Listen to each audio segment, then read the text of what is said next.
Where do you live at?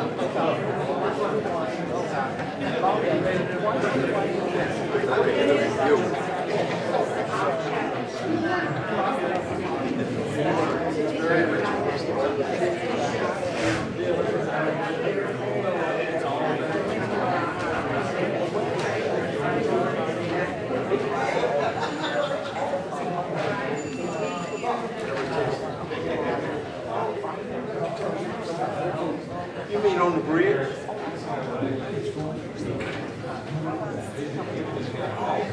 Okay, coming off that big hill. Yeah.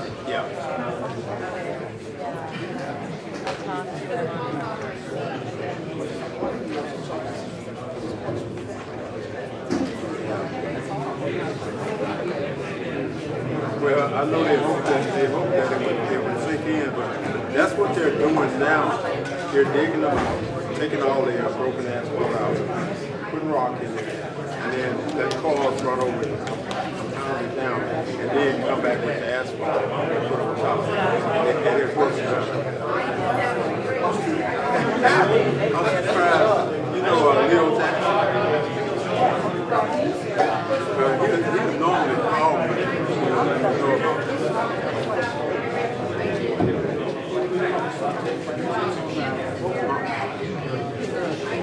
We got a lot of problems down there, and I'm trying to get some stuff going. It's the money involved. And not having some tips on something. And because one of the reasons we're going to use general fund money to try to get this stuff right. And I complained about it before. And us to try to get, because back in the day when they started establishing the chips, the people out there didn't want it. They didn't want chips because they considered it as a tax payment. It's going to raise their real estate tax. The real estate tax is the same anyway. But if you live in a tip, well, I don't know. That's a legal question. He's still thinking about it. Call the meeting to order. Roll call of Alderman. Heisler. Here. Kinsella. Here. Holt. Schmidt. Ridgewitz. Here. Randall. Here. Anthony. Here. Davidson. Here. Silsby. Here. Aiden. Here. Seibert. Here. White. Here. Nolan. Here. Musgrove. Here. Orlett. Here. Schneider. Here. The Alderman are present. Roll call of department heads. Police Chief Bill Clay. Here. Fire Chief Tom Ford. Here. City Attorney Garrett Horner. Here. Ken Vaughn. Maurice Carlisle. Here. Jamie Matron. Here. Tim Gregowitz. Here. Jim Schneider. Here. Leander Spearman. Here. Emily Foltz. Chuck Schaefer. Bob Sabo. Here. Debbie Belleville. Debbie Belleville, Kenny Vaughn, and Chuck Schaefer excused. Mike Parks is here for Chuck Schaefer. They're all excused tonight. Did I miss anybody? Is Tom Ford here right now? Oh, he's right there. Okay. I heard you call you, but I didn't see. Okay. I thought maybe you were on a call. And so that accounts for all of the department heads. Ladies and gentlemen, at this time I'd ask you to please stand and join us in the Pledge of Allegiance. I pledge allegiance to the flag of the United States of America and to the republic for which it stands, one nation, under God, indivisible, with liberty and justice for all. Okay, before we begin, there's no public hearing tonight. There will be a public hearing next Monday night, on the 14th at 6:45. Is that correct, Jamie? For the finance budget. I just want to say tonight, in answer to some of you who've been on constantly talking to me, I met last week, Thursday, with Charter. They installed all the parts in City Hall on Thursday. Rich Peppers came up while the gentlemen were here and admitted that it was all done and complete. They were supposedly at Lindenwood finishing up those parts they needed either Friday or today. They're going to test it, and they have every reason to believe that next meeting on the 21st that we will have our first recorded finally from Charter. So I think everything in regards to that is ready to go. So I've given you fair warning to find your best time. We should be, everything should be ready to go next meeting. But I wanted to give you an update before we started. We have public participation. I'd ask that we raise your hand. I'll call on you. Come to the microphone, give your name and address, and try to keep your comments to 2 to 3 minutes. So at this time, I will begin public participation. Yes, ma'am, you're first. Me? Yes, ma'am. Super. You're the first hand that went up. Thank you, Mayor, so much, and everyone else, all the aldermen. I came today Your because... name? I'm sorry, I was really mad, huh? It's Marilyn Green, no E, 121 Hillwood Court in Belleville, of course, okay. I wanted to talk about the trash pickup. I've been up there about 27 years, and I found that it's getting worse and worse. You know, people are doing dumping. I mean, 161 Dutch Hollow Road, I mean, the off-ramp, the entrance ramp, there's some serious dumping. And it really became really apparent because I would come that way, and every time it seemed like it's not moving. And I've never experienced that before, and I'm not really sure what's going on internally. Well, can I answer you a little bit here? Sure. I agree with you 100%, first of all. It's been a rough winter. There's a lot of litter out there.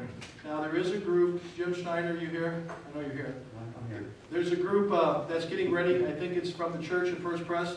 They do 161. They're getting ready to do a litter. Is it this next week or so? Next, yes. So there's one organized through the church and the minister at First Presbyterian at Raw Heights, and they're looking for volunteers. They did a great job last spring. I think they might have done 2 last year. I also talked to Chuck Schaefer, and I have talked with the county about maybe working with us. Lebanon Road and down there by Dutch Hollow was also a mess. I observed a couple of days back when I was out driving. So he was going to try to work with them. We're working with the sheriff to try to get some help on Route 15 with some of the people who are prisoners that they allow. Some of them that are on, I forget the technical, but they're there for minor violations and they want to do stuff. So we're trying to work on that. We used to have great success when Jim was at the local penitentiary. We'd have him all the time, but things have changed. We still try, but they claim it's a manpower shortage now. They have the man that they have to go out that are required, and that's why we don't get them like we used to. But when Jim Davidson was the warden, we had a lot cleaner streets. But I will also agree, we're going to have to do some educating and pleading. We're trying this year with our 200th. There is a lot more litter out there, and we've got to get people to be aware that it takes everybody to help. Yeah, it's really bad when across exactly from my street. I live on 121 Hillwood Court, and there's vacant lots, and I know those lots are not the county, however, they're owned.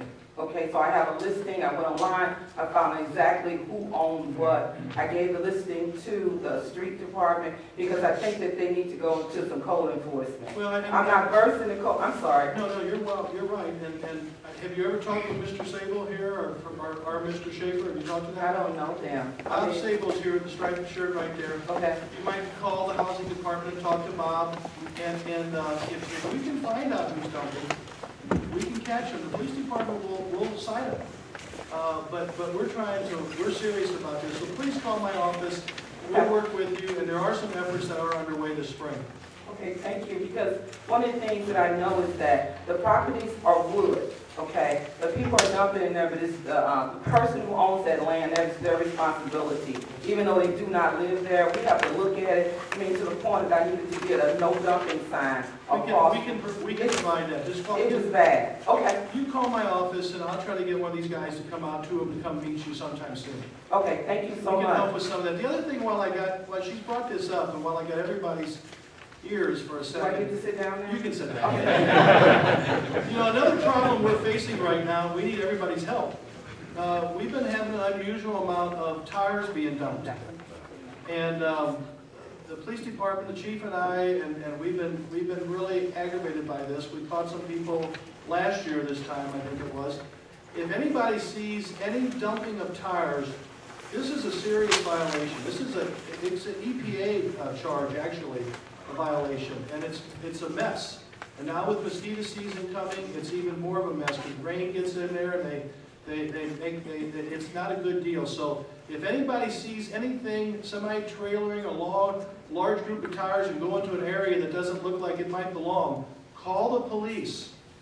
Because we want to catch these people and we want to stop them because they're littering our city. You know, we've had 4 incidents in the last 2 months. So please, just a word of appeal for help.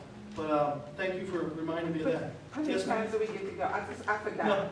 Well, I'll let you say one more thing. Go ahead. Okay, real quick. Okay, sorry. I'm I going to want, when you talk about the tires also hold water. Right. Which is the mosquito. So when you come off of Dutch Hall, 161 coming down to Dutch Hall, it's a water issue right there. Okay. You know, so I want to talk about that too, and I'll Well, contact them. you call my office, Okay, and we'll arrange for several of these guys, maybe the city engineer, I need to send him too. okay, And we'll look at your concerns. okay, thank Again, you. problems, we can solve them all, but we'll come powwow with you. Okay, thank you. Okay. Who's next? Yes, sir.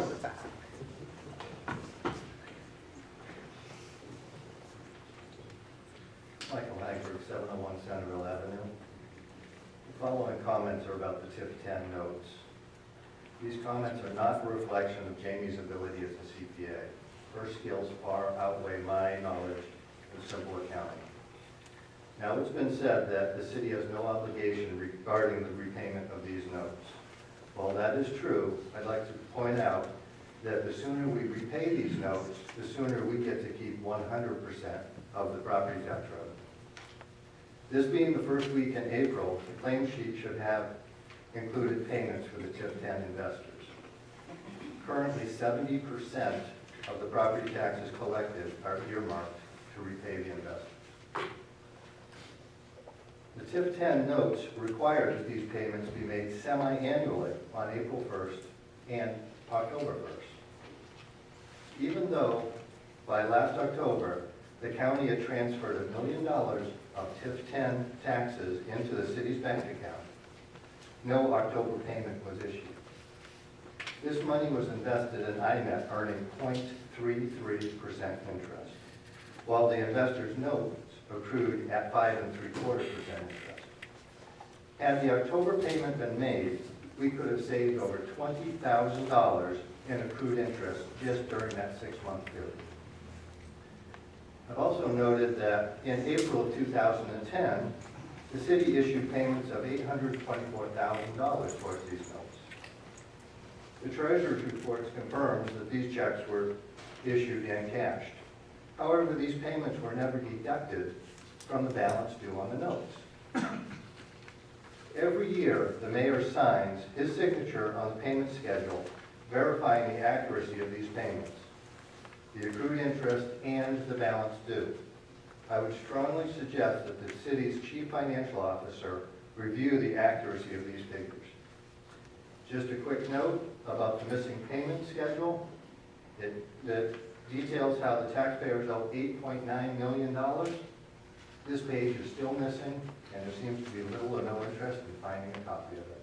Thank you. Back of the room.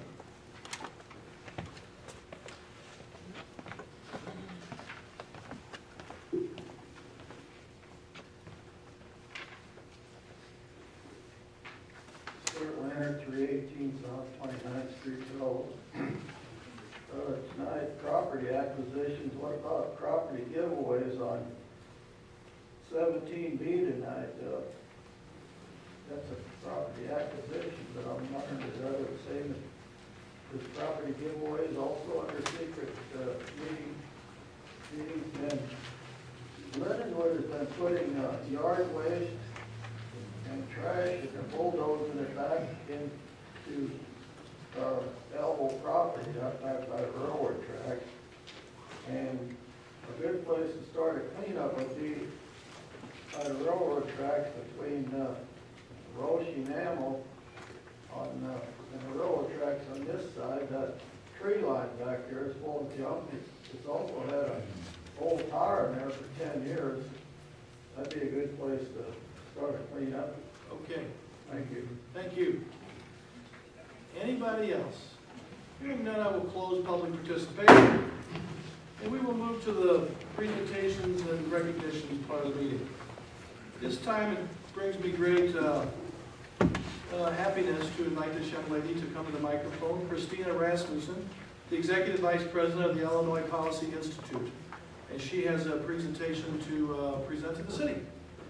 Good evening, everyone. My name is Christina Rasmussen. I am a resident of Springfield, Illinois, so if I cite off my address, it will probably not mean much to most of you, but I work with a group called the Illinois Policy Institute. And our mission is to promote freedom and fairness in public policy across Illinois. Many of you will know us for our work on tax or pension policy, perhaps healthcare or education. Tonight I'm here to present an award for online transparency. For the past 4 years, my colleague, Brian Costin, has been auditing the websites of communities across Illinois. We have more than 7,000 units of local governments, and it's a sorry fact that many of their websites either don't exist or are in poor repair, offering very little information to citizens online. Brian contacted the city of Belleville, and the initial score was, shall we say, something to be desired. But thanks to the good work of the staff, I'm pleased to report that the score went up significantly, up enough to earn our award for online transparency.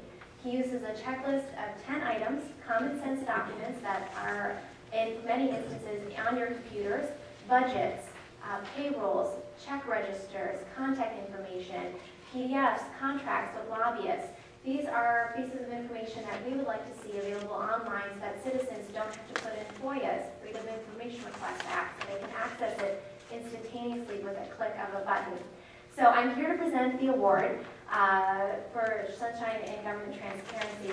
I would note that you were the first community south of Bloomington Normal to receive this honor, and there have only been 62 communities in Illinois who have earned this honor, so I would congratulate you on your efforts.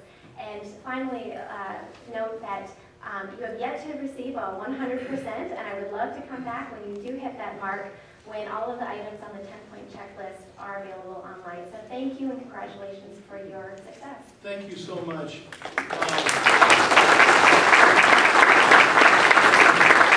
As many of you know in here, about 2.5, 3 years ago, this council made a commitment to search for a new website developer. We interviewed, we went out for proposals. We did that, and it's been about 2 years now at least that we've been working actively. We launched the website, and last year this time, the council agreed with my recommendation to have a full-time staff person monitor the website. Sharon Strasbaugh has done that. She's worked with staff. We've made great strides. We made a conscious decision several years ago to do this, and we're at a good level now, but I think we can get, with a little bit more work, I think we can attain that 100%. And I really appreciate you coming here, because the staff has worked very hard, and I really, Jamie, why don't you and Sharon stand up and receive it. You guys spent a ton of time getting, Sharon's worked with a lot of the staff, and these two young ladies here have worked with her cohort, answered a lot of these questions to get us up to this level in recent weeks. So I think they would graciously be happy to accept it.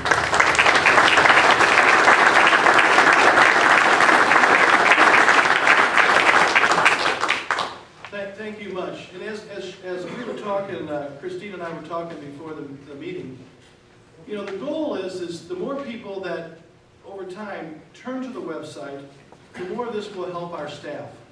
It will help them in, you know, alleviating some of the general questions and information that they have to search out, and used to be just going copy or fax to people and everything else, mail to them or whatever. Now it's so much easier, and we're getting there. We've come a long way, and I'm very proud of this council for making the commitment to afford the new website, the training, and Sharon being in that position to monitor it on a daily basis with the department heads and their office staff. So thank you to all of you.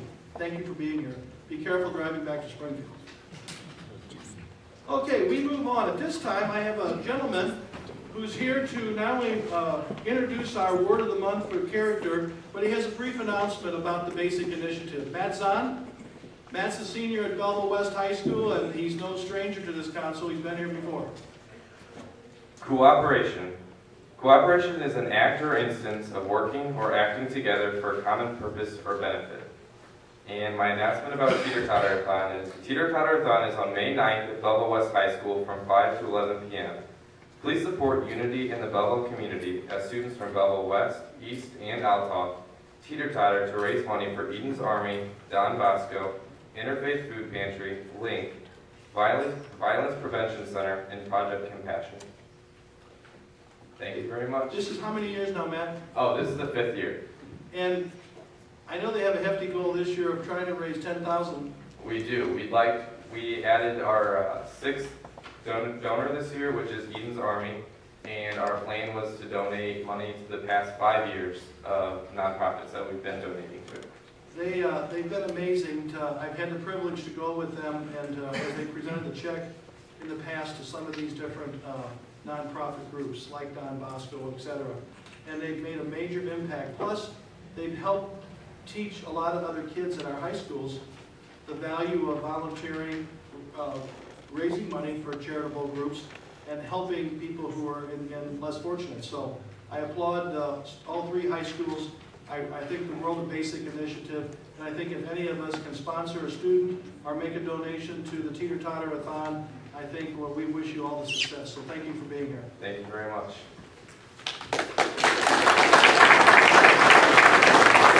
Okay, it's been a couple of months actually that there's been questions raised.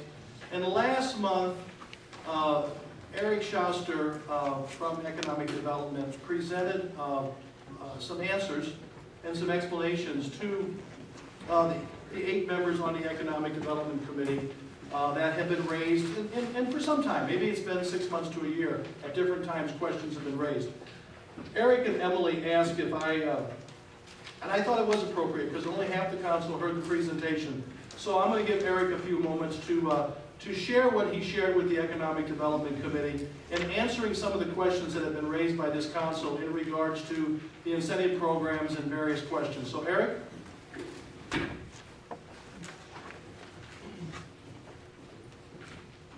Thank you. First off, I need to offer my apology for the mix-up with the one agreement that was in the packets last month, the last meeting. It was a request that came in literally the last minute right before we were sending our items to the clerk office. And, we changed, we amended the agreement, saved it, and when I went to email it to Kathy in clerk's office, they stuck it in the wrong file. So it was my fault, I apologize. I want to make sure it doesn't happen again, but I want to also thank Emily for taking the heat for that. Tonight I want to address the issue of compliance with the development agreement. A lot's been made lately regarding the issue of compliance. So I want to clear some things up. The intimation by some aldermen that our department does not check for compliance with any agreements, it's not only misleading to the public, but it's simply false. I'd appreciate in the future if aldermen would refrain from making comments, blanket statements like we have a track record of not checking up on our agreements without giving the whole story. Making statements such as these, especially when I'm standing in front of the council and the public, gives the impression that I'm not doing my job, and I take offense to that. It also lacks common courtesy and professionalism that's expected in a place of business and from our elected officials. And whether or not the intent was to discredit myself or our department or our programs, that's what those kind of statements say to the public. Now, at any time, if anybody has questions regarding our programs or any agreements, I'd be more than happy to have a discussion with you on those issues. Doing so, having a regular discussion doesn't have to be a closed meeting, but in private, whether it's on the phone or email or anything, or in person, I'll have more of an opportunity to have materials available to you and information rather than in a setting like this when you're required questions.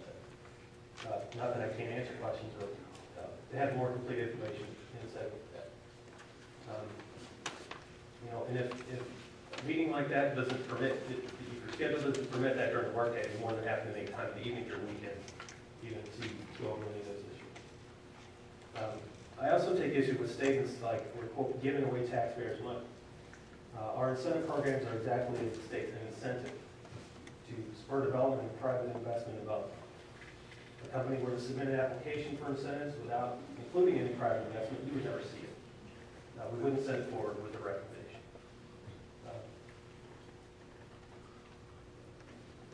We don't recommend projects that we don't see as having a benefit to the city, whether that's direct or indirect.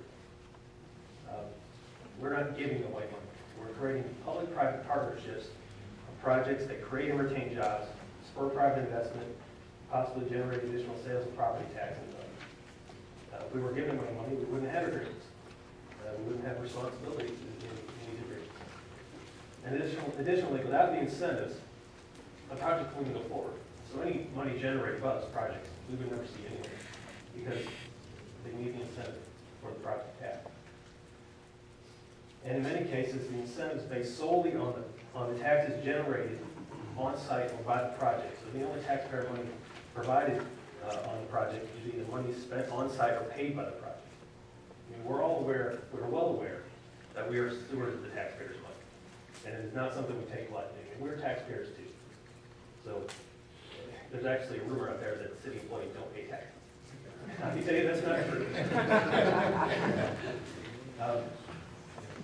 Now, it's been said that I spent 70 hours looking for documentation on agreements. So I'd like to explain that if you would allow me for a few minutes. Early 2013, Alderman Schneider asked about compliance on some agreements, and who checks for that. So after some emails and phone calls and things back and forth, she submitted a FOIA requesting information on documentation of development agreements from 2008 to 2012. So I went to the file, we looked up the folder in our office of our development agreements. So I went through that. But just to make sure that we have all the agreements in there, because I'm not the one who files in there. Plus, we're talking about 40 agreements. Just to make sure we had everything, I went through the council minutes from every meeting from 2008 to 2012. And then I went through all those project files. Okay? Some of those are stored in our office. Some we don't have room for in the office anymore. We don't have a lot of space there. So they're in the basement. We have dozens of boxes of files in the basement. So some of these were agreements that were amendments to agreements going back as far as 1999. So we had to do a lot of digging. I also went, these files were, and we're talking about several years, so 2 secretaries and a previous director ago. And everybody's got their own type of filing system. So I still had to go through every project file, pull out all the relevant documentation, and made copies of all that, put everything in chronological order, a cover sheet for each calendar year. That lists the agreement, the date, and what documentation was attached. And this is the document for. And then I wrote a 2-page memo explaining the process I went through and explaining some of the things I'll explain to you in a minute. So that's why it took so long. And this was in addition to my regular duties. So I was, and it was a FOIA, so it was under time constraint. And Alderman Schneider was gracious enough to give an extension on it. But so I was coming in early, ordered through lunch, staying late, and weekends just to make sure it got this. So that's the story behind it. So I know it keeps popping every now and then, but I just wanted you to have this one. Okay. So regarding the issue of compliance, I want to make something very clear. In a situation where the city's actually cutting a check, whether it's for incremental property tax rebate, facade improvement, tip eligible expenses, rebate, something like that, it doesn't get sent to the finance department for processing until I have the documentation. So if they need to tell me, show me the job numbers, or the sales tax that they've had, anything like that, I would require that before I send it to be processed. Some companies are very good. They send everything they need, everything I need with the request. Some I may need to call them and get a little bit of that, get more documentation. Some just send me the request and they don't send any backup documentation. So I have to call them, request it. Some are very good about it. Sometimes I get yelled at because they don't want to do it. And I calmly say, thanks, man. want your rebate, you need to submit this documentation. So they relent and they submit. It's been a fairly effective way to check your compliance. And if any company who's received direct funds like that, if they default on an agreement, we send it to the city attorney, and in most cases, we get all of it, or most of the money back. And we still do some litigation right now. When we're talking about just sales tax abatement on building materials, it's a state of Illinois sponsored program. So what the city's technically doing, we're not actually abating the sales tax. What we're doing is certifying that the project is located in the enterprise zone and is eligible for the sales tax exemption. So there's a new process in place that I've alluded to before that has been in place since the middle of 2013 that actually has a better way of tracking how much sales tax has been abated on throughout the state on a project.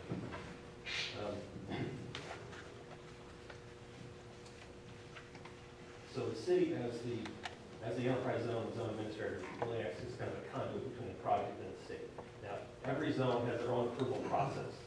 Ours happens to be going through development agreements, and that's just the way the city's practice has been. Some are more lenient, and if it's in the zone, they say, okay, you're approved. Some are a little more strict, or their standards are higher. And I've read through a lot of cities' programs, and there's a lot of our projects wouldn't qualify in their 10. Some has to be a $10 million investment with 1,000 jobs to be approved for any. So it's up to each zone what they want to approve.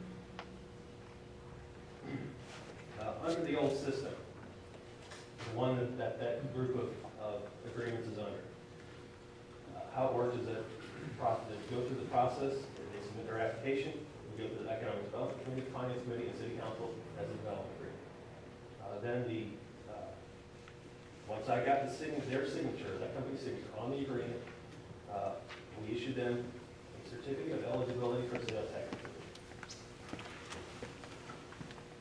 Looks just like this. And so there are specific things that had to be addressed on here as per the state statute, so company's name and the address, and when it was issued, and the zone administrator is the same. Issued that certificate and some other paperwork to company X, whoever's representing that project.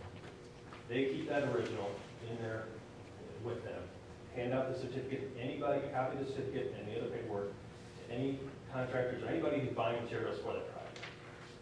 Those contractors take that to the supplier. The supplier doesn't charge the sales tax. So if it says $10 is the price, they pay $10. And then the supplier keeps that in their records. The problem was that there was no way to really track what was safe or how much of that was spent on the project. So in a situation where the only incentive they got was sales tax abatement on building materials, as a matter of practicality, we did not check the compliance of those. And the main reasons are, first and foremost, there was no recourse for us. The agreements probably should have been written differently, but no matter how much they saved on sales tax, there was no way for us to get it back.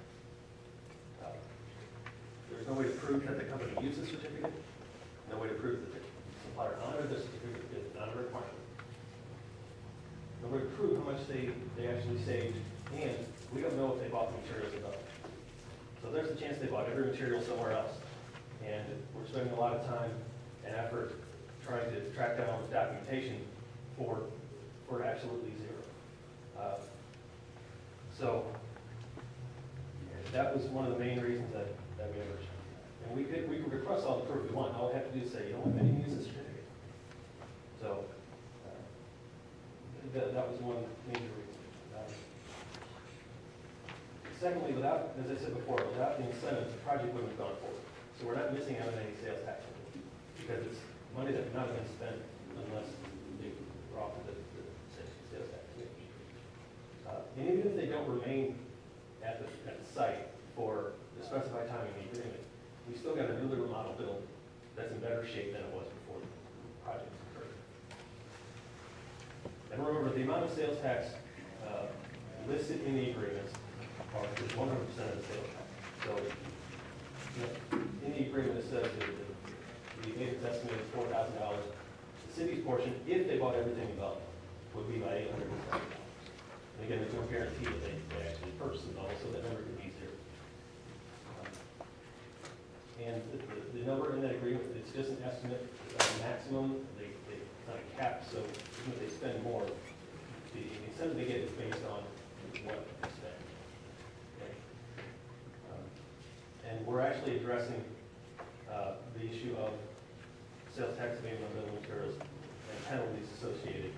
We went to economic development last week, and it'll come before you, it'll go to finance, and then the next council meeting will come before you policy.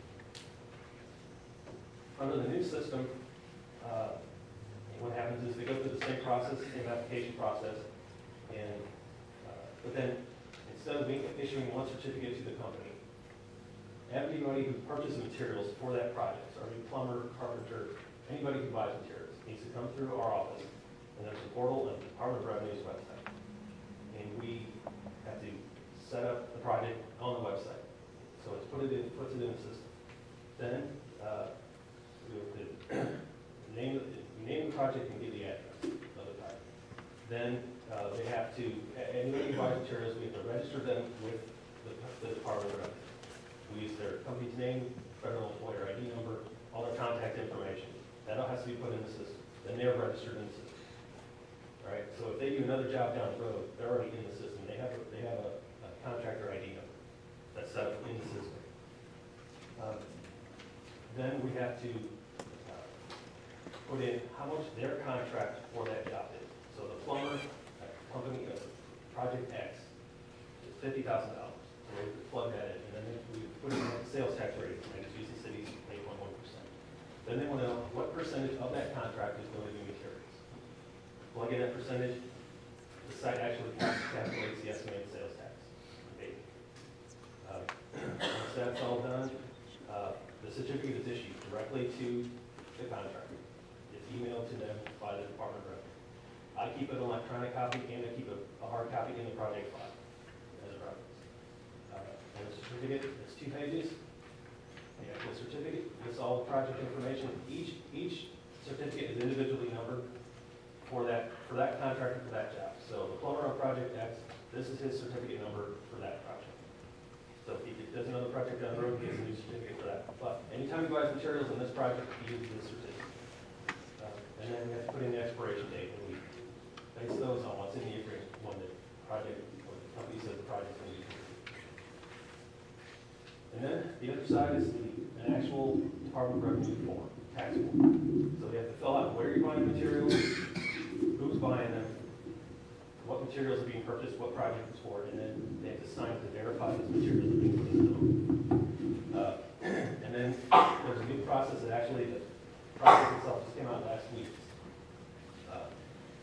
So the contractors, whoever holds one of these certificates, 60 days after the project is done, has to make a report to the Department of Revenue on that project.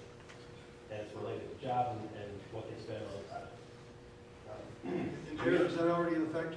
It is, yes. And the format, just like I said, came out last week, so we're still learning a little bit about it.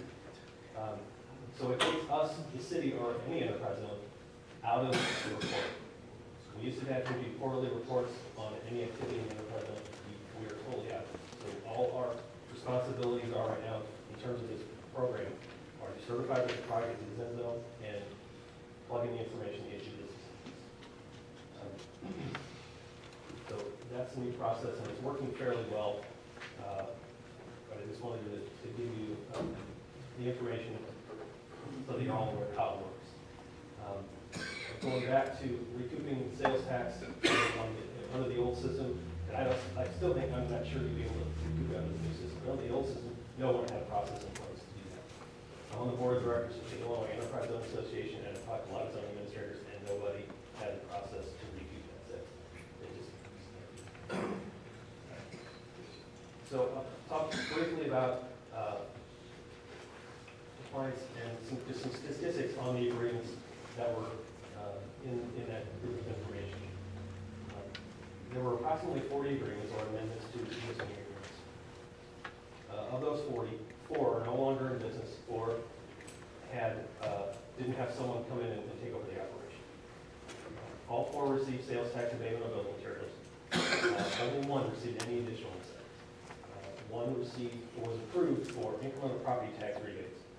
And remember, the incremental property tax rebate is not on the entire property tax. It's only on any increase based on improvements. So, company X, the taxes are $1,000 before they do the project. Afterwards, the value of the property goes up, the taxes go to $1,500. It's that additional $500 for any increase that we have to work with. And we usually do a percentage of that that's based on the particulars of the project and what's needed to make the project work. So anyway, this company was approved for the property tax rebate, but they never requested. We weren't out anything. We also participated to the tune of $8,000 for demolition of an adjacent property so they could expand our parking lot. When they closed, we turned it over to the city attorney and they recovered the full $8,000.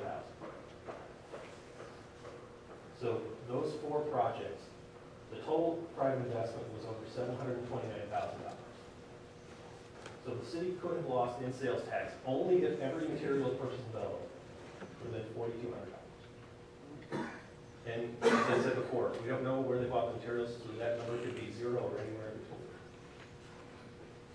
So for potential losses, maybe $4,200, there were $729,000 in private investment. And we have 4 remodel buildings. To take this a little bit further, of those 40 agreements, 9 were approved for incremental property tax rebates to varying degrees and amounts. Only 2 actually requested the rebates. Whether their assessment actually went down or they weren't aware that they needed to submit a request or whether they just decided they didn't need it, I can't tell you. However, the one that did, one of the 2 that did, the estimate over a 5-year period, the total would have been $80,000. And we come to these numbers based on a formula the county gives us to calculate, to make the calculation. So the estimate was $80,000 over 5 years. The actual amount they've gotten 4 rebates so far, they'll get their 5th and final one this year. The total is going to be somewhere around $52,000. So it's actually $28,000 less than the estimate. So the total city investment, and this is all estimates. So if every material was purchased in Belleville, if the property tax rebates were requested, if the estimates, or if the property taxes actually went up to the amount of the estimate, and we obviously know that that's not the case. The city's total investment would have been just over $2.6 million. Total private investment over that same 5-year period is $38.3 million. That's $38.3 million that would not have been invested in Belleville without this program. And I went ahead and looked at 2013, the first quarter of 2014. Same scenario. City's investment, if all those factors were true, if they bought all the materials in Belleville, and property taxes and so forth, city's investment would have been $1.1 million. The private investment was $43.8 million. So we total that up, and it actually works out nicely because 2008 is when our previous director left, and I became more responsible for development. City's investment would be just over $3.7 million. The total private investment, $82.1 million. The private investment that would not have occurred without this program. So it's pretty amazing, I think, when you see these agreements one at a time where you're kind of in this stuff every day and you don't really take a step back and look at how much has actually been done because of programs that we've offered.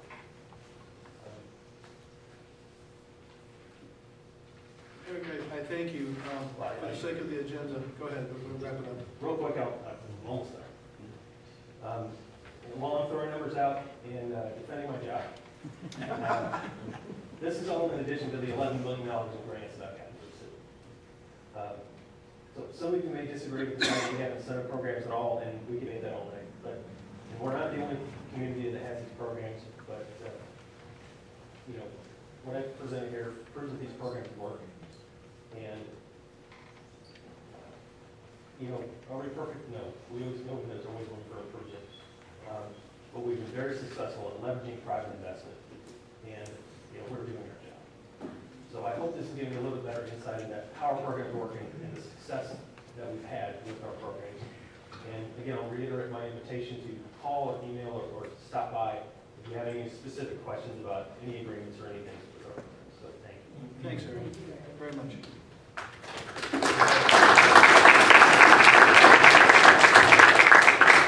Sorry, you have a question?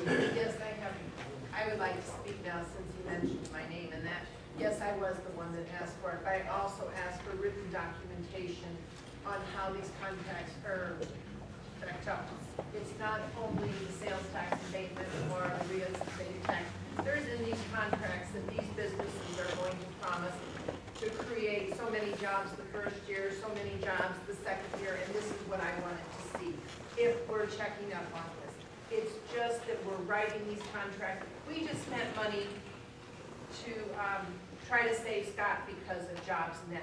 Well, we write these contracts, and there's so many jobs here, so many jobs here. We don't check to see if these employers are even hiring these from the beginning. So I have a right to defend myself too. You know the information I gave you. It does not have any written documentation that you check with any of these contracts that they have all the jobs that they promised. I would suggest you have, if you have any other questions, that you take Eric's invitation and sit down and go in more detail about it. You're the one that brought it out into the open here. Well, you know, you wanted some explanation, so we took it to economic development.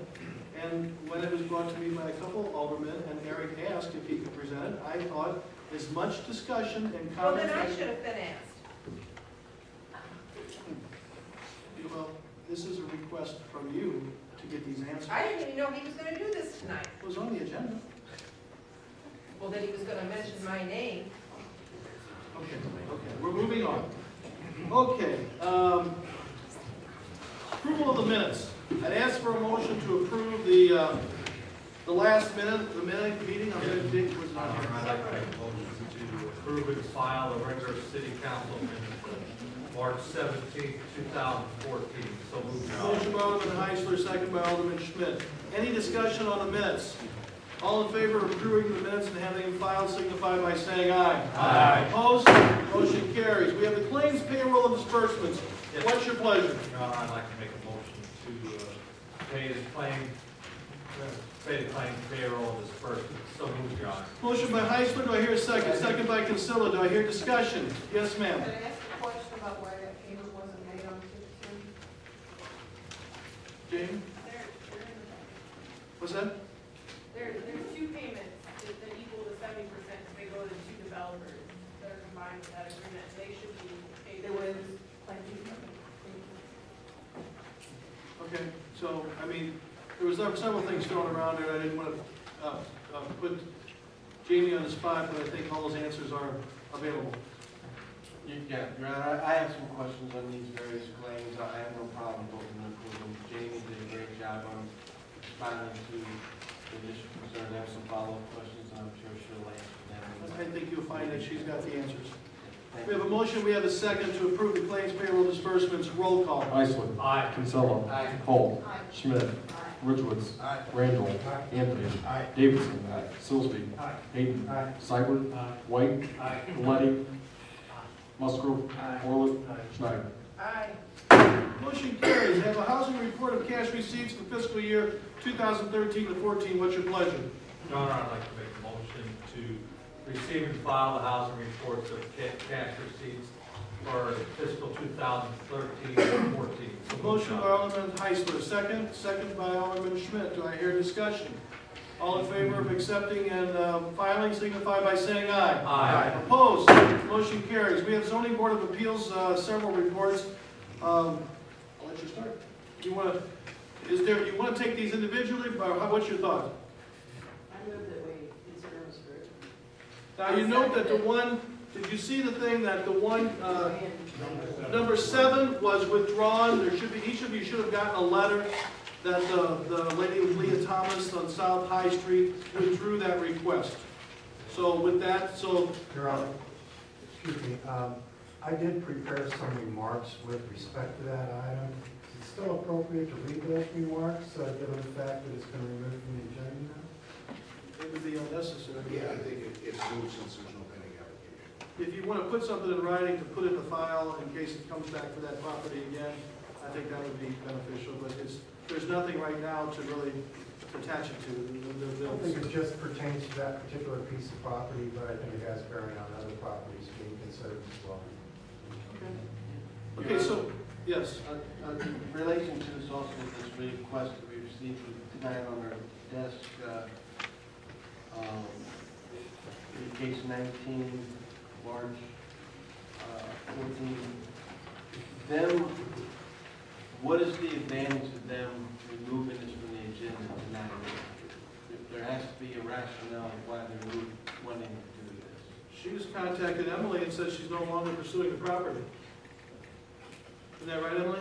Yeah, I mean, I got that letter this afternoon.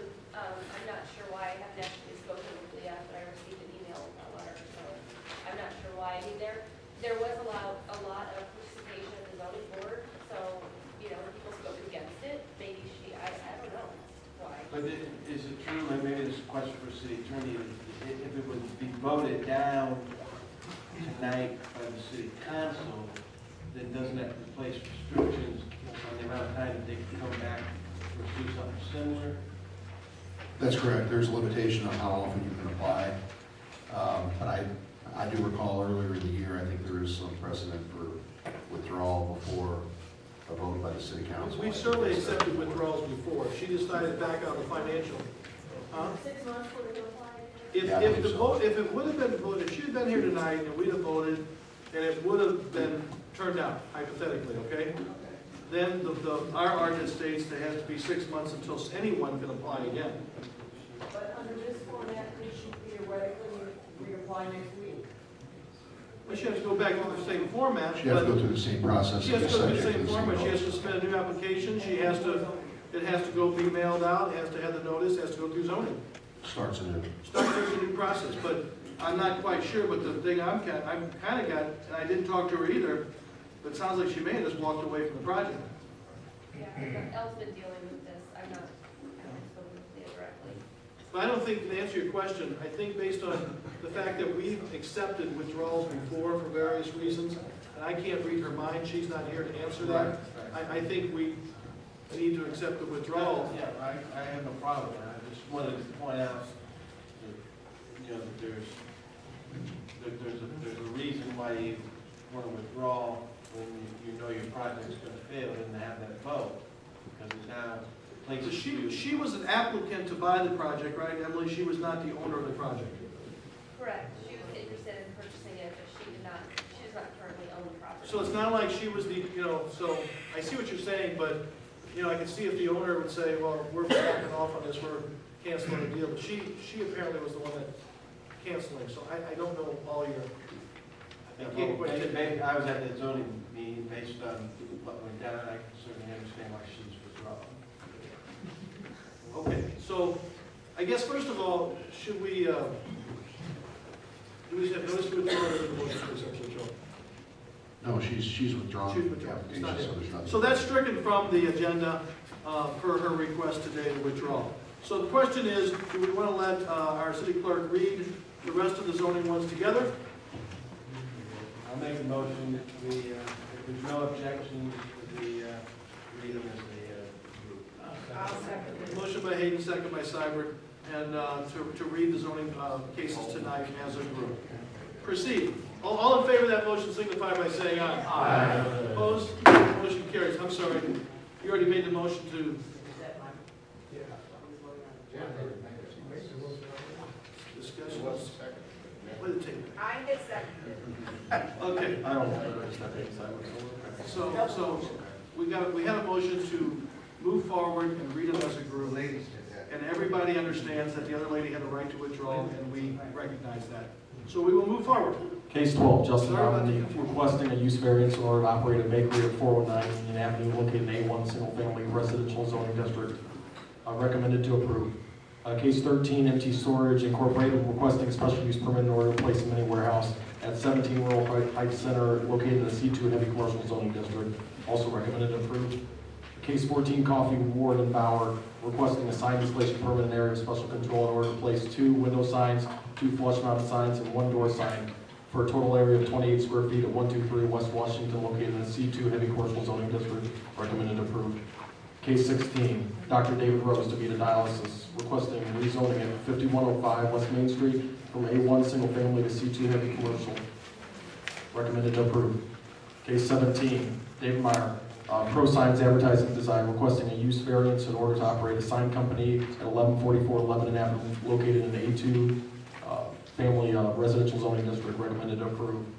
Case 18, Robert McPeak, requesting rezoning at 1601 North Belt West from A1 single family to C2 heavy commercial. Recommended approved. Case 20, Daniel and Rachel Spikinger, hopefully I didn't mess that up, Spike's Pub and Grub, requesting a special use permit for a liquor license at 3701 West Main Street, located in C2 heavy commercial zoning district. Recommended approved. Case 21, Donald Homer Jr., Belclair Fairgrounds, requesting a special use permit for a liquor license at 200 South Bell East, located in C2 heavy commercial zoning district. Recommended approved. Case 22, Tower Co. Incorporated, requesting area bulk variance in order to build telecommunication tower at the intersection of Lebanon Road and State Route 161. Recommended approved. Case 23, Tower Co. Incorporated, requesting a special use permit to construct and manage communication tower, specifically a 100-foot monopole at the intersection of Lebanon Road and State Route 161. Recommended approved. Motion by Alderman Seibert, second was who? Alderman Hayden. Discussion on those, yes. I have a question about the bakery. I don't quite understand what's happening when it says there's no more employees and no retail sales. She's just going to bake and it's going to, there's no We're customers. avoiding the cupcake issue. This is, It's retail only that was addressed, Your Honor, at the zoning board. They will have various wholesalers that will pick it up. There will be no retail business. There will only be employees that are living that business. And I asked specifically about the health license issues and et cetera, and they're all in compliance. they're very familiar with that. And the neighbors we've talked to. I visited with them and Wayne works for the medium or something. And I'm a neighbor just a few, half a block away. Yeah, I might walk down. Okay, we have a motion and we have a second to approve all these requests, recommendations, and have the proper ordinances drawn from zoning. All in favor signify by saying aye. Aye. Opposed? Motion carries. We're moving on. For those of you who are here for all those, we have the ordinances later on. So hang on. Okay, we're moving on now to oral reports. Alderman Heisler? Yes, Your Honor. If there is no objection, I'd like to make the following two motions together and vote on them together as a group. Go ahead. First one, motion on behalf of the Master Sewer Committee to approve the LTCP construction pay request number 45 from Cordy Lujan and Tubino Wade and Merchant for a total amount of $805,810.41. The second motion is on behalf of the Master Sewer Committee to approve the LTCP Phase 2 construction pay request number 7 from Air Plumbing and Heating in the amount of $367.86. So moved, Your Honor. Motion by Alderman Heisler, second by Alderman Schmidt. Any discussion? I'll second that, Your Honor.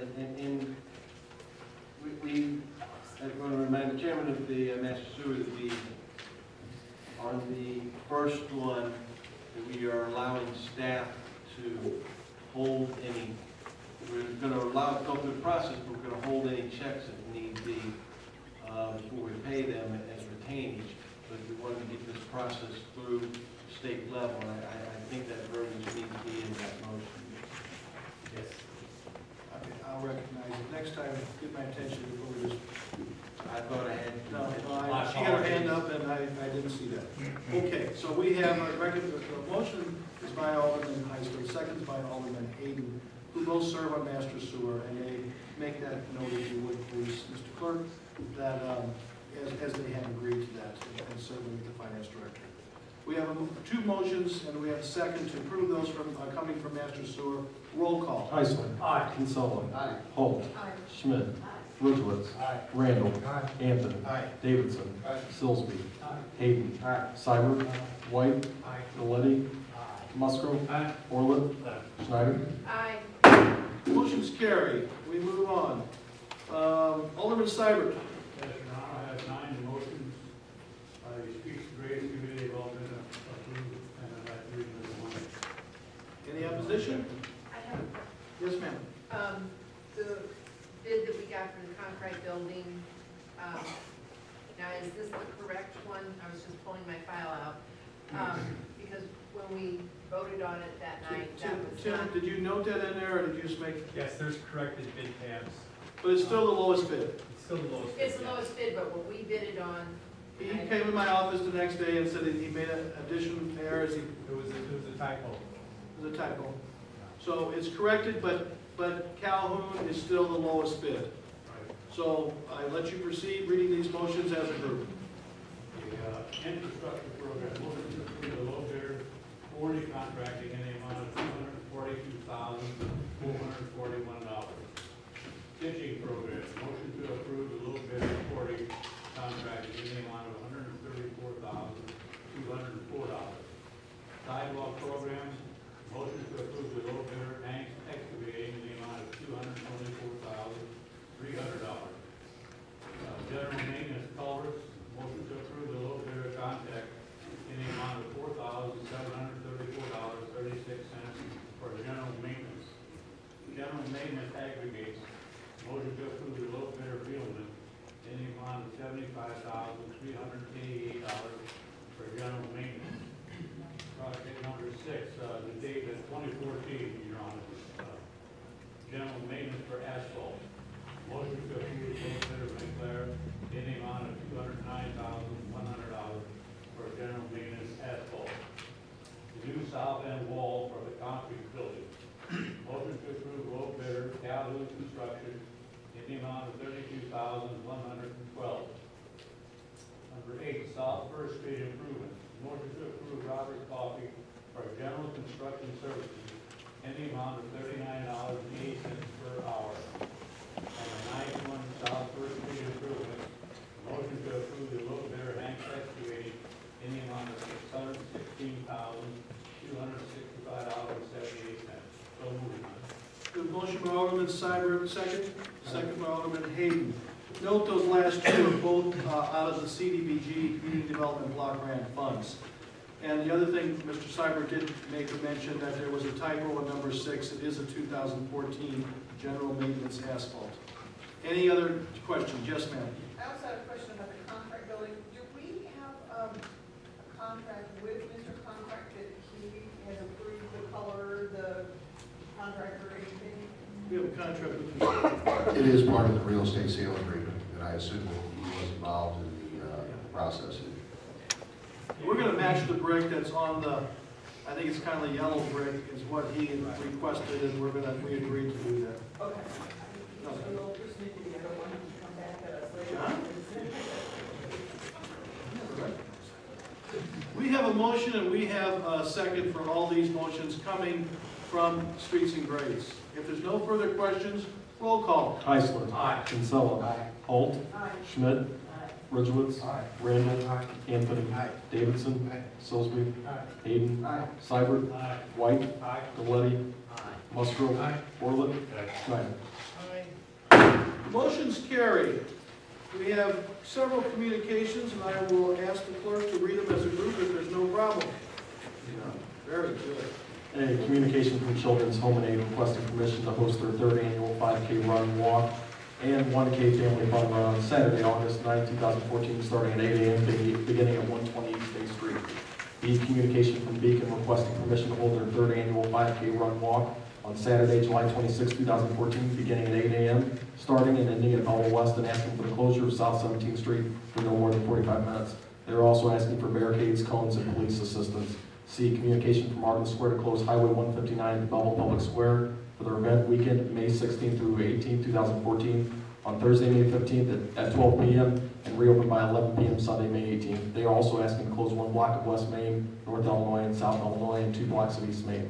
D, communication from Wilkerson Chapel of African Methodist Episcopal Church requesting permission to hold their 141st year church anniversary parade on Saturday, April 12, 2014 at 12 noon. They are requesting police assistance. E, communications from Memorial Hospital requesting permission to hold their 7th annual 5K run walk on Saturday, September 6, 2014, beginning at 8 a.m., starting and ending at Memorial Hospital. F, communication from September 11th Memorial Walkway of Southern Illinois Committee requesting permission to host the 3rd annual September 11th 5K run walk on Sunday, September 7th, starting at 9:11 a.m., starting and finishing at North 3rd and West C. Huff Park will be used after the race for ceremonies. G, communication from the Belleville Area Humane Society requesting permission to hold their 2nd annual Halloween Pet Parade on Sunday, October 26, 2014 at 1 p.m. They are requesting to close West Main Street from the Square to 2nd Street and 1st Street from A Street to Washington Street from 1 until 3 p.m. and requesting police assistance at West Main and 6th Street and to start the parade. Understand they will be charged. They understand they will be charged. They are also requesting 20 barricades and 20 cones from the street department and that the parade route has no parking signs posted for the duration of the parade. H, request from the Orange Social Committee requesting to hold their annual Easter parade on Saturday, April 19, 2014, beginning at 10:45 a.m. and to close the parade route, 2nd Fairway Court, south on Pro Tour Drive, turn right on Golf Course Drive, and then to proceed to Pool and Clubhouse for 45 minutes during the parade. As in the past, they are also requesting vehicular assistance from the Belleville Police and Fire Departments. Motion by Alderman Seibert, second by Alderman White. I'm letting you drive away. Motion second by Alderman White. Any discussion on these requests? All in favor of approving these requests signify by saying aye. Aye. Opposed? Motion carries. Petitions we have none. Resolutions we have 3. I'd ask for a motion to read by title only Resolution 3166, 3179, and 3180. Motion by Alderman Silsby. Do I hear a second? Second by Alderman Schmidt. All in favor of reading by title only signify by saying aye. Aye. Opposed? Motion carries. Do we have a problem since these are all street closers, I think? Well, the one's the Bobcat. Is any question about that? We do it every year, slide up. That way we don't lose. The money stays in the area if we need to call on it. Proceed. A, resolution number 3166, a resolution approving a transfer volume cap in connection with private activity bond issues and related matters. B, resolution number 3179, a resolution resolving that the city of Belleville requests permission from IDOT to close Route 159 at the Public Square for the Belleville School District number 118 School Picnic Parade on May 12, 2014. C, resolution number 3180, a resolution resolving that the city of Belleville requests permission from IDOT to close Route 158 at Frank Scott for the Get Up and Go Biathlon on August 31st, 2014. Motion to approve resolution 3166, 3179, and 3180. So moved. Motion by Alderman Silsby, second by Alderman Hayes. Discussion. Roll call. Heisler. Aye. Kinsella. Aye. Holt. Aye. Schmidt. Aye. Ridgewitz. Aye. Randall. Aye. Anthony. Aye. Davidson. Aye. Silsby. Aye. Hayden. Aye. Seibert. Aye. White. Aye. Galletti. Aye. Musgrove. Aye. Orland. Aye. Schneider. Aye. Motion is carried. Ask for a motion now to read by title only.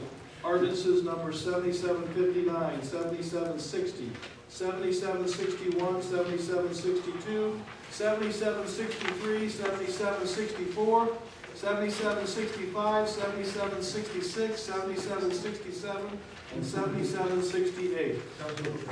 Motion by Alderman Silsby, second by Alderman Kinsella. Any of these you want read separately, or can we proceed? Proceed. All in favor of reading them by title only and as a group signify by saying aye. Aye. Opposed? Motion carries. A, ordinance number 7759, a zoning ordinance regarding case 12, March 14, Justin Dominique use variance. B, ordinance number 7760, a zoning ordinance regarding case 13, March 14, MT Storage Incorporated special use permit. C, ordinance number 7761, a zoning ordinance regarding case 14, March 14, Coffee Warden Bauer sign permit. D, ordinance number 7762, a zoning ordinance regarding case 16, March 14, Dr. David Rose to be a dialysis rezoning. E, ordinance number 7763, zoning ordinance regarding case 17, March 14, David Meyer Pro Signs Advertising and Design Use Variance. F, ordinance number 7764, zoning ordinance regarding case 18, March 14, Robert McPeak rezoning.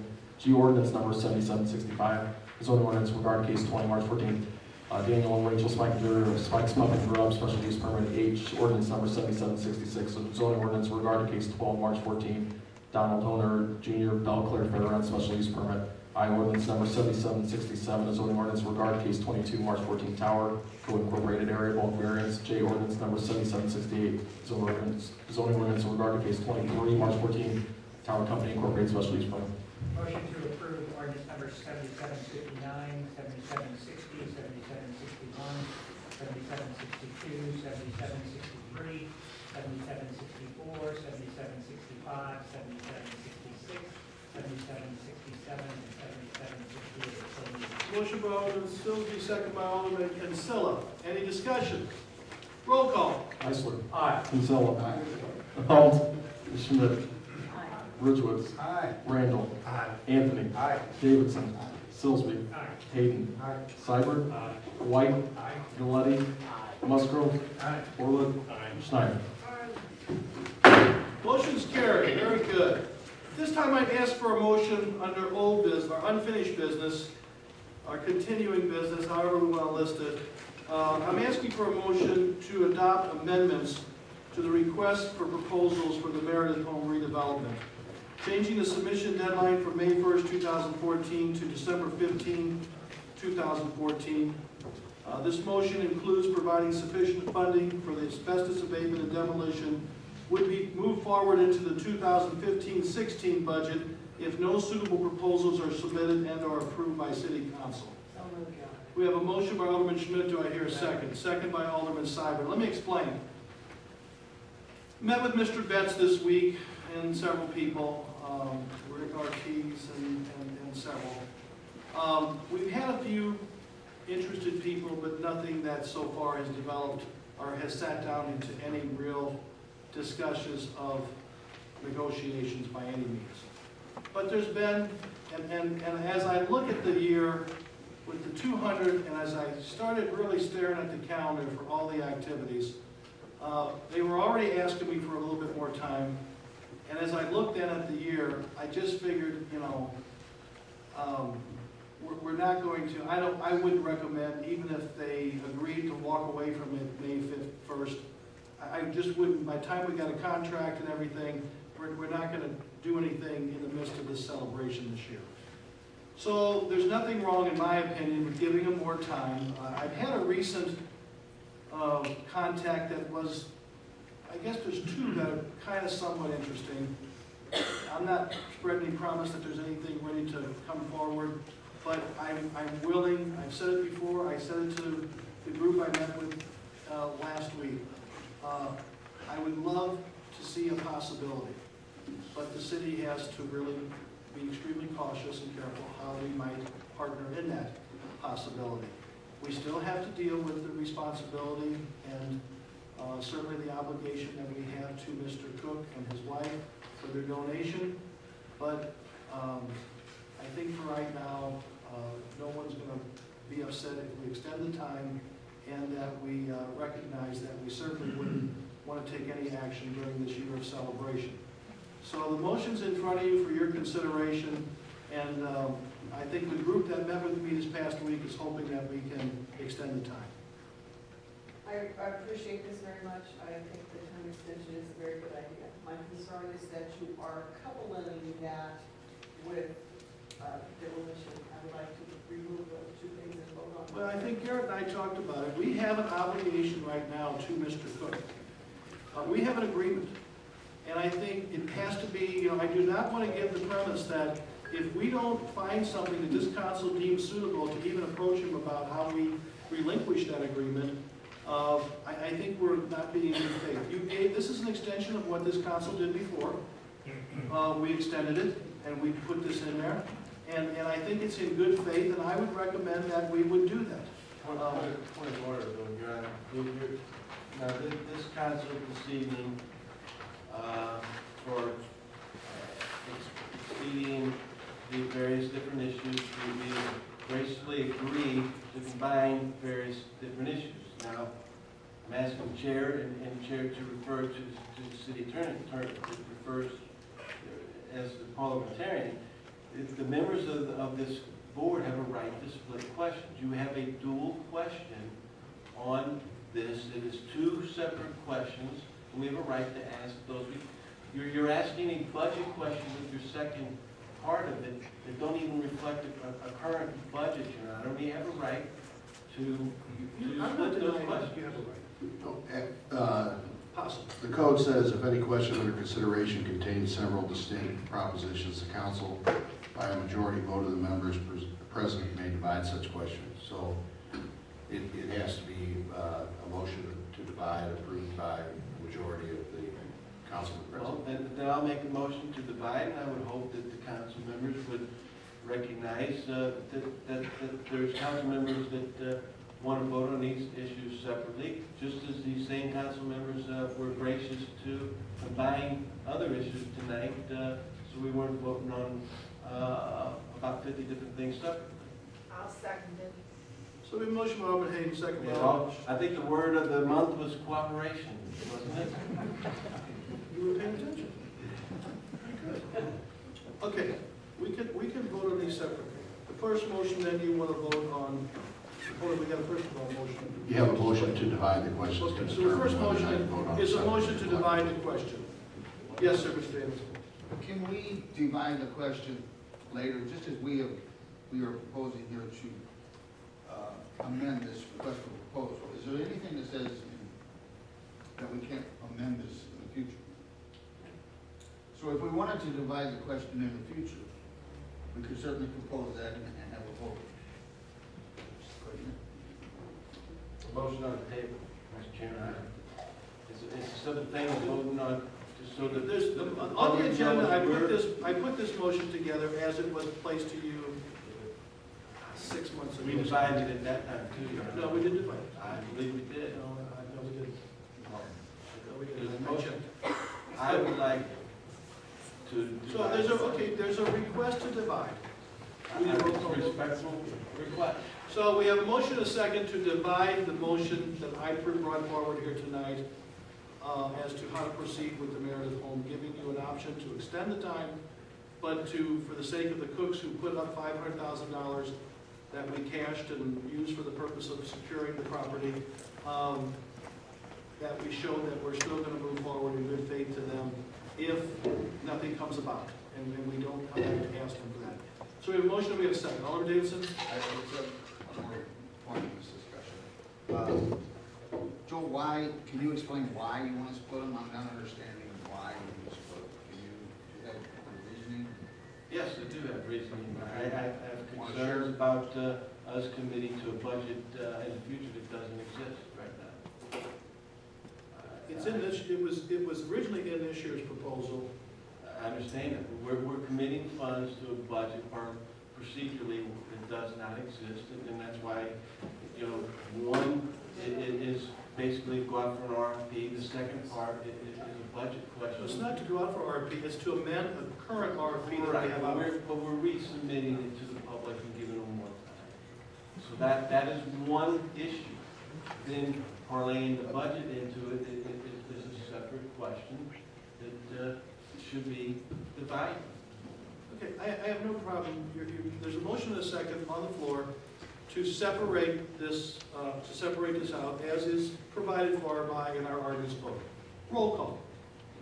First point, I'm going to make the division after 2014 so that everybody understands. Yeah, everybody understands it's the new. That's correct. We're going to divide. Right. That's correct. Excuse me.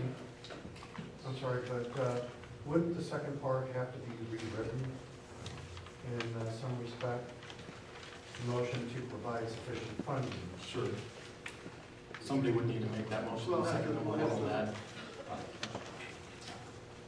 Let's see what happens. Heisler. No. Kinsella. No. Holt. Schmidt. Ridgewitz. Randall. Aye. Anthony. Davidson. No. Sillsby. No. Hayden. Aye. Seibert. No. White. Aye. Coletti. Musgrove. No. Corlett. No. Schneider. Aye. I got 10-6. You're correct. So the noes have it. So we go back to the original motion. Now, do we have an original motion?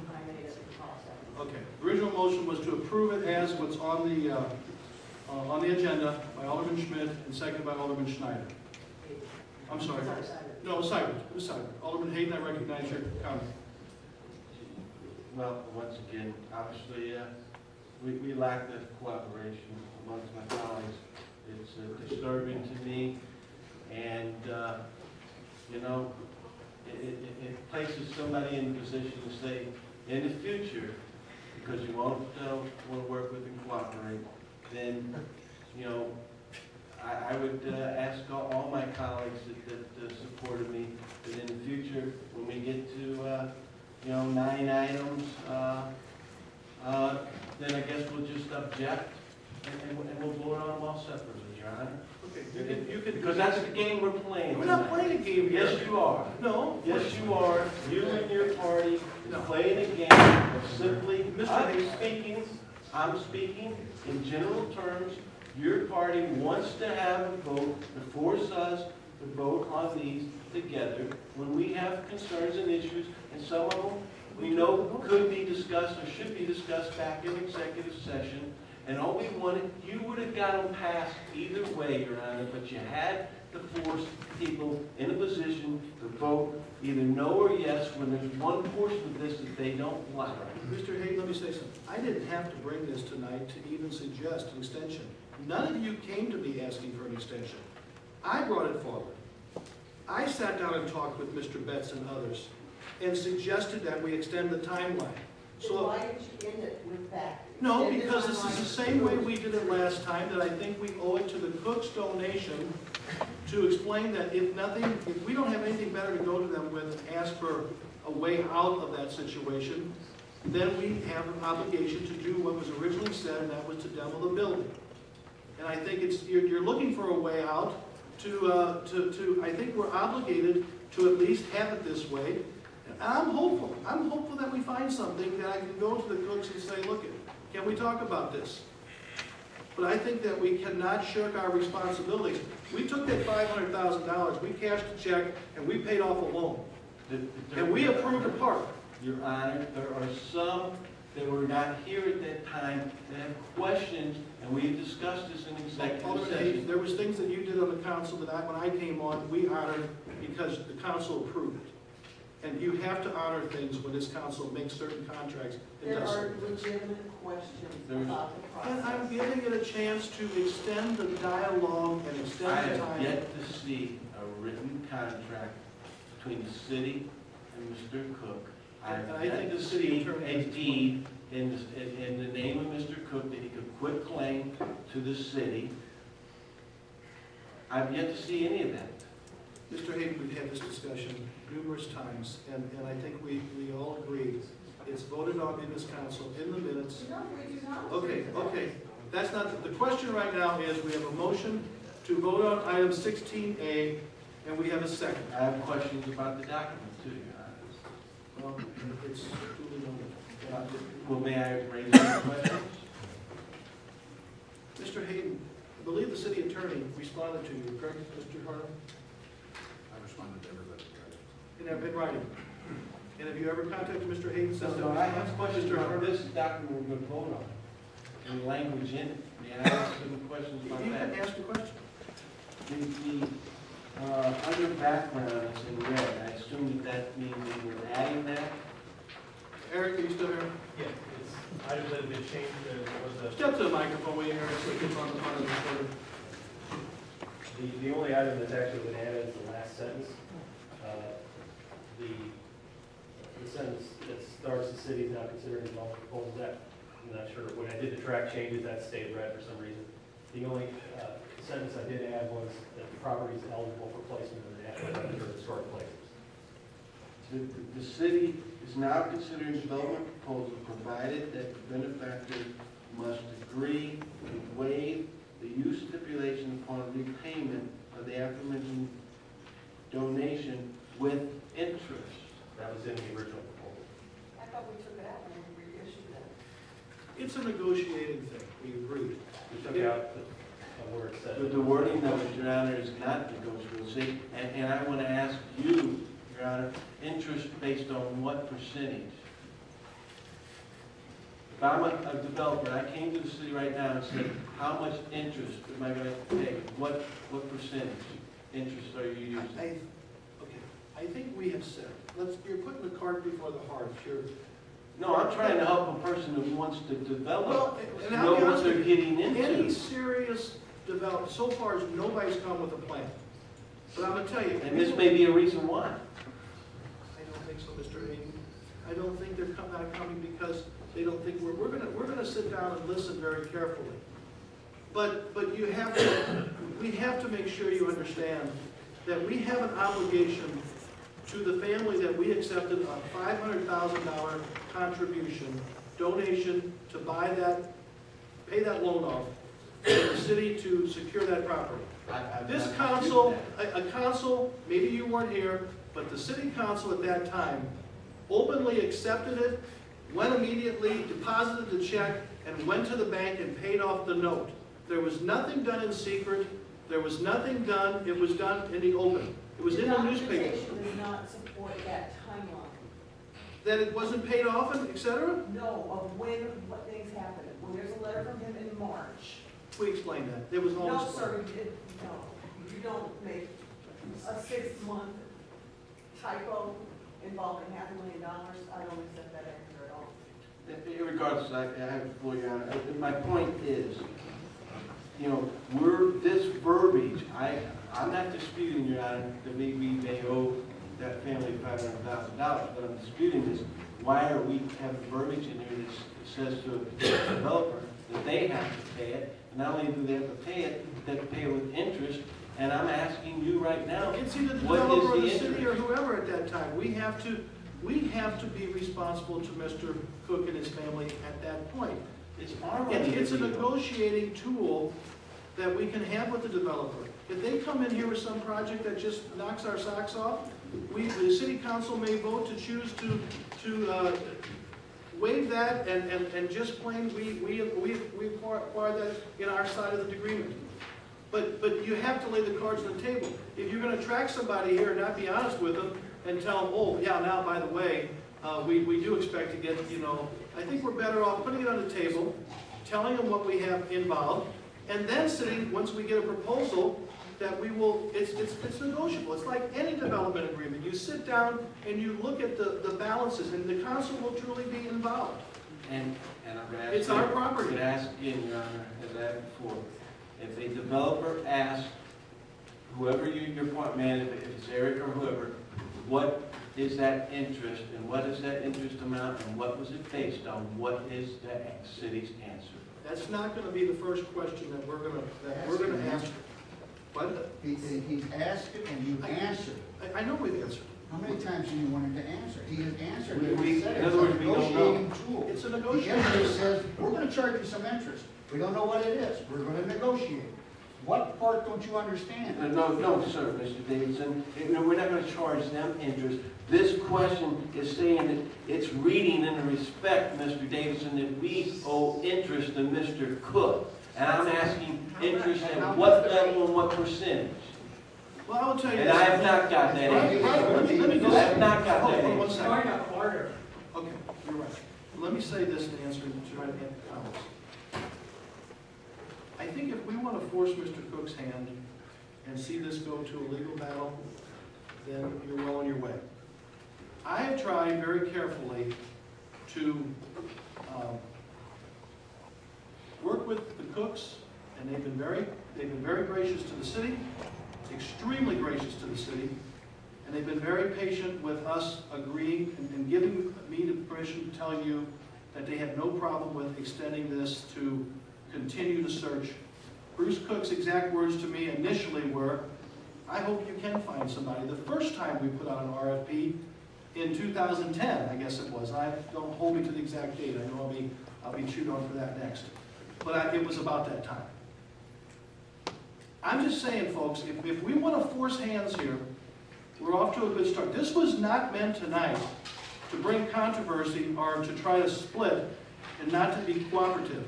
This was meant to simply extend the time, but yet show in good faith that if nothing happens, we still have a responsibility to move forward in the vote that this council had approved.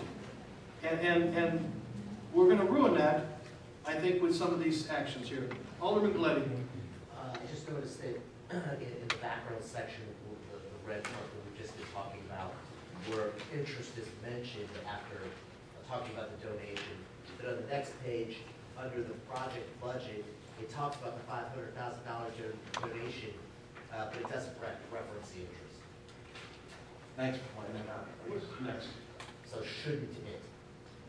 Should those two areas be consistent? So if you're gonna talk about interest in the first part, under the budget of the project, shouldn't the interest be mentioned? Because it's gonna be significant. I'll tell you what I'd ask for someone, I'll tell you what we do. I'd ask that we table this motion, that we table the motion, and there's too many questions here tonight, and let's just table it for now, and we'll see where we go. Mr. Henry?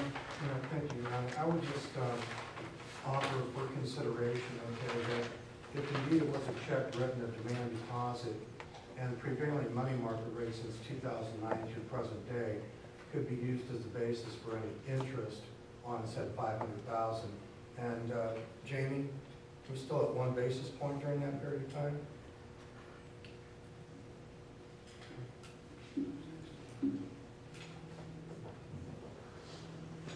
Okay. If I may, and I don't want to get into liability matters that ought to be addressed in closed session, but the section on the $500,000 donation under project budget does refer back to the background section, which does mention interest. The determination of interest, the potential liability associated therewith is going to be determined statutorily. If there is liability, I'm not going to suggest in open session that there's liability. I'd be happy to discuss that in closed session. But I would say that under the circumstances and with all the discussion that's been had on this topic in the last year, I think in the interest of transparency, it's certainly legitimate to make reference to that within the request for proposal. I think it ought to be something up front that this is out there. This issue is out there. I know that there's disagreement as to what the city's liability is, but I think in fairness to the people who are going to consider submitting a proposal, you have to tell them it's out there. And I think that's all. I think that's all that was intended. So when I read this, I just read this as simple notice to a potential developer. This isn't a contract. I mean, this is a request for proposal. They may propose To make the amendments. to pay it all. They may propose to pay none of it. It's up to them what they propose. We're not obligating a developer here. We're being upfront with the developer. We're being transparent with the potential developer, which is all that an RFP is intended to accomplish. And I think the way this has been worded by Eric, and I worked with Eric with some questions that he had about it, and I think this serves its purpose as an RFP. It's not a contract. It's not a development agreement. That's addressed later. I accept that answer. So, is it, since I've heard no one, I'll make a motion to table it. I have no problem moving forward. well, is there a second? There's no second, we will go to the motion. If there is, we'll have to I'll vote on second it. table. So we do have a motion to table tonight's discussion. An aye vote will table it to a future time. A no vote will take action tonight since we're hearing more clarification. Can I make a question? Ask a question. By tabling it, are we saying that we will not make this extension? Could be. I don't know. I thought I was doing something tonight that was good for the historic people were positive. I had no idea. And once again, we talk about cooperation. This packet went out on Thursday. If somebody had this much heartburn about it, I'd have gladly had a discussion Friday, Saturday, Sunday, or Monday, and then we do it today in the council meeting, just to, we could have had this discussion and ironed this out before tonight's meeting. This could have been avoided. Alderman Schneider. The reason I'm would like to table it is because. Okay, too many conversations over here. I'm sorry. Yes, ma'am. Is that we will be voting on a piece in the budget for 2015, 2016. We do that all the time, Alderman Schneider. Okay, Every you time may we do it pass a all the bond. time, but there is a time that you have to do something different once in a while. And you know what, and it could happen that the bottom falls out of everything. That's and right. the council will have to reconsider that. But when we pass a bond or anything else, we just passed $44 million for CSO improvements at the treatment plant. We had to promise that money for many years ahead. But this is something that we do not have to, if we're not, that's what I'm saying. We're saying, we're given permission to spend money in 2015, 2016 that can be used for something else. That building could stand another year possibly. So, why? We have a motion and we have a second to table. Okay, guys, okay, let's hold aside conversations. They're on both sides of the room tonight. Okay, roll call. This is to table. An aye vote is to table, a no vote is not to table the item. What? Well, that would be next. We still have a motion on, the original motion's on the floor, yes. Heisler. No. Kinsella. No. Holt. Schmidt. No. Ridgewitz. No. Randall. Anthony. No. Davidson. No. Sillsby. No. Hayden. No. Seibert. White. No. Galletti. Musgrove. No. Orlett. Schneider.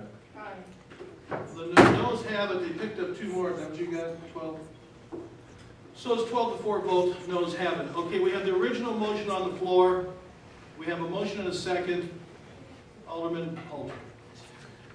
It was my understanding we cannot use public money on a building that may be historical. So how can this provision? Is this building not being declared one of the 10 most remaining in the whole state? Declared, or is it, you know, I don't know what you, I don't know. I have not, you know, yet, I have not yet had anything officially handed to me that this building's off limits. Off limits to, I understand what you're saying, but I'm asking you, do you get such paperwork from the state? when it's official action has come, yeah. Is this just a warning list, or is this an official action? Have you received anything, any notification? No, I don't know who issued the list. I don't know if it was a private. My understanding is simply applying for the historic status, put a stay on any public money for demolition. Well, when the state's historic group came here, they indicated otherwise, but that's something that we could certainly look into. I mean, this isn't an approval to demolish the building. It hasn't been put out to bid. This is really The building will have. This is an extension of a motion that had been previously. And it was very clear that the building would have to be, when I asked to extend it to May 1st, the building would have to be rebid. We made that clear 6 months ago, or whenever we did it, I don't know the exact time. And I'm telling you again tonight, after December or after the 1st of the year, if nothing came forward, we would have to go out for bid again for the asbestos abatement and the building demolition and bring it back for a vote. Okay? So it's not, this is, okay, so we have a motion and a second on the floor to approve 16A. Roll call. Heisler. Aye. Kinsella. Aye. Holt. Schmidt. Aye. Ridgewitz. Aye. Randall. No. Anthony. Aye. Davidson. Aye. Sillsby. Hayden. Present. Seibert. Aye. White. Aye. Galletti. No. Musgrove. Aye. Orlett. Schneider. No. So I got 11, 4 to 1. You got it. The motion carries. Miscellaneous and new business. We have more unfinished business. You have more unfinished business? Just have one comment. I want to ask this is, I'm on economic development. I appreciate the work Eric and Emily have put into it. Now, he made a comment at the last meeting, I wish he would share with the whole council, about home sales in Belleville through a program. Could he address that? Because I think the whole council should hear this in public.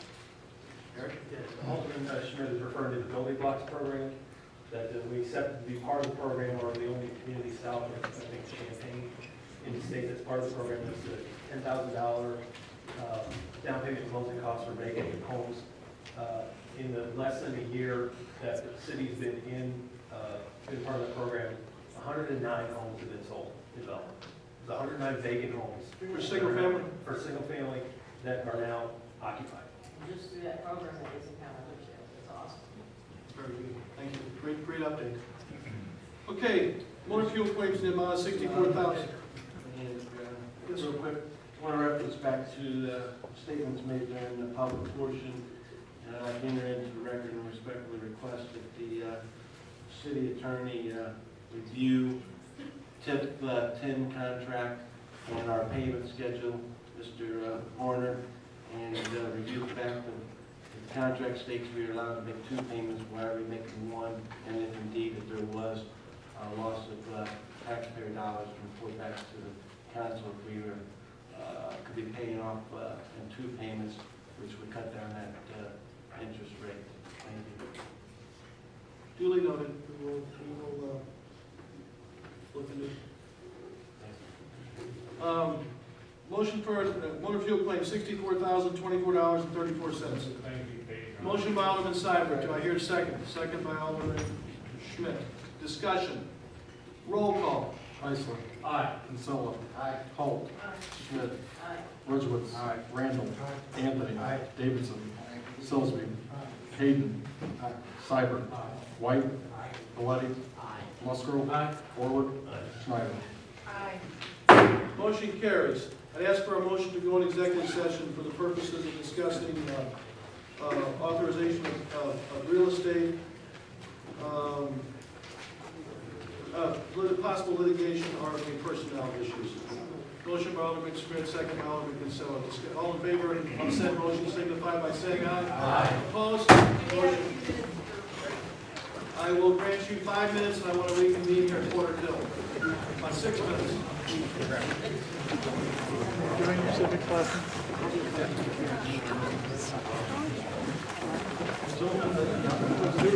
Maybe I shouldn't say that right in front of the camera. When we come out and everybody's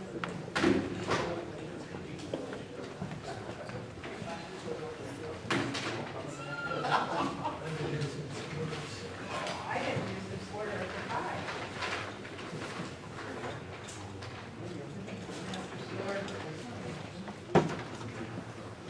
Okay, we're back in open sessions.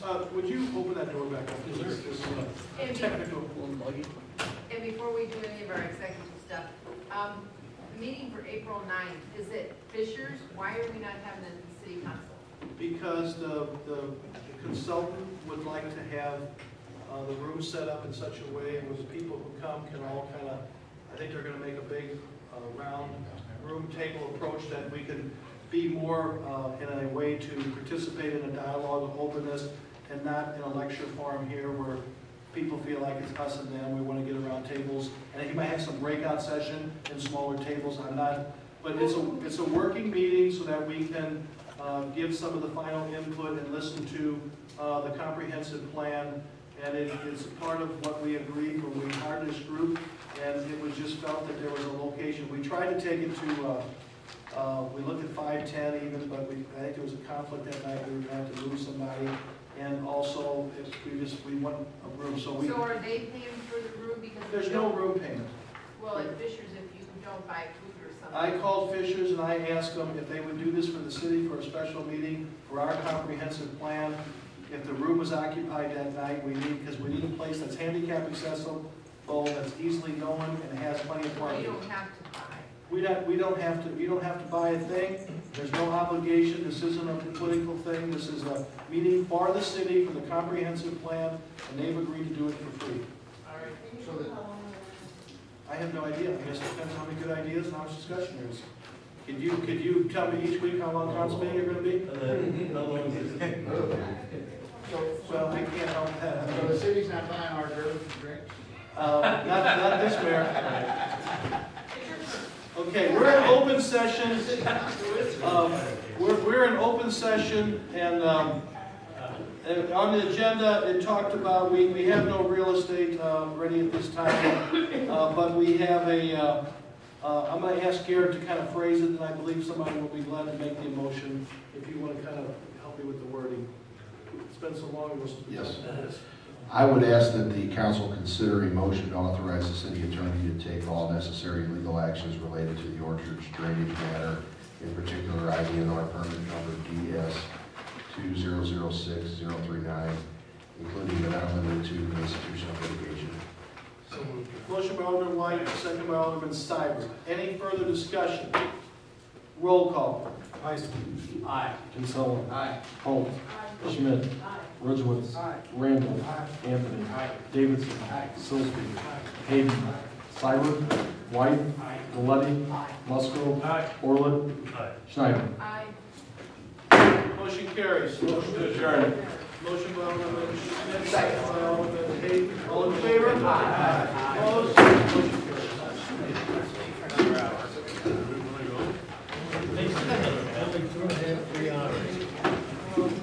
Take care. Thank you. Thank you. Thank you.